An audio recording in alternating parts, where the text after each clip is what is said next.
Hello everyone, welcome back once again to the Tech Hub Guide channel. In today's video, I'll guide you step by step on how to set up NZ Tunnel Pro VPN so you can get a secure and stable connection while browsing online. This app also helps improve your internet connectivity. Before we get started, if you are new here, make sure to subscribe, like, share, and leave a comment so you don't miss any of my future videos. Now, let's get started. First, open any web browser on your device like Chrome, Firefox, or Safari. In the search bar, type shudp.online and open the official website from the top results. Once the website opens, tap on the menu icon, 3 lines, then select Hindi, and after that tap on Free VPN. Now scroll through the list and locate NZ Tunnel Pro VPN, then tap on it to open the download page. Tap on Install to download the app, and once installed, tap on Open to launch it.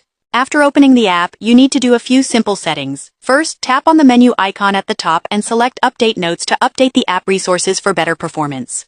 Next, tap on the network selection option and select All Country, then search for UDP. From the available options, choose any UDP-supported network. If one doesn't work, you can try another from the list. After that, tap on the server selection option. You can choose a server manually or leave it on auto-select so the app can automatically choose the best server for your location. If your connection time runs out, you can extend it by tapping on the Add Time button. Finally, tap on the Start button to begin the connection. As you can see, it connects successfully and provides a fast and secure internet connection. Thanks for watching today's tutorial. See you in the next video.